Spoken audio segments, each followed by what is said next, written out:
A pilot and a student survived a small plane crash into a building south of the valley today. Our Lions Roofing news chopper flew over the scene this morning at the Ak-Chin Regional Airport southeast of Maricopa. The plane crashed into the airport's flight operations building. The two people on board, a pilot instructor and a student, were both hurt but were told they should both recover. One person was inside the building at the time but made it out safely, and the airport remained open despite the accident. And just about 1 hour ago, a crane pulled the plane out of the side of the building and loaded it up onto a flatbed truck. The NTSB will investigate the crash now, and it usually takes about a year for them to announce a cause for a plane crash. Survivors of plane crashes face both physical and also emotional recoveries. A Valley attorney, in fact, has been dealing with both for the last year. He survived a small plane crash near Wickenburg. Monica Garcia is in our newsroom with more. Well, Sam Moeller says every time he sees a plane crash on the news like the one this morning, it triggers a memory of when he nearly died when the plane he was piloting went down. He says the nightmares, the questions of what if never go away, but do eventually get better.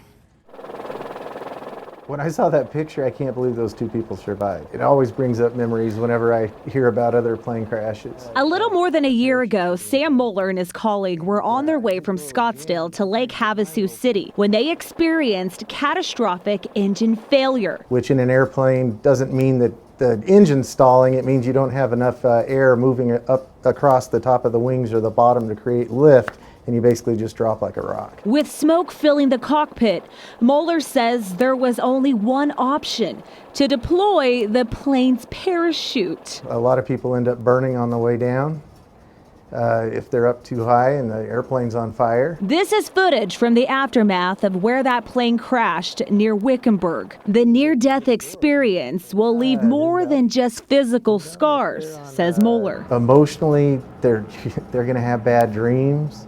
There's a whole lot. I remember waking up many times in the middle of the night just in a cold sweat thinking about that. Still stays with you a year later. Yeah, yeah, it's still here. It's not going anywhere. Moeller has been in counseling since the crash, which he says has helped. I still, to this day, I personally don't feel comfortable going back up in a single engine airplane. That's a scary, scary feeling. Well, Moeller says he knows he's lucky to be alive, but on a lighter note, he says he's constantly bombarded with questions about surviving a plane crash. He says not just from his friends, but also complete strangers, which he's happy to answer and understands why people are so curious, since it's so rare to not only have been in a plane crash, but to survive one. I mean, my goodness.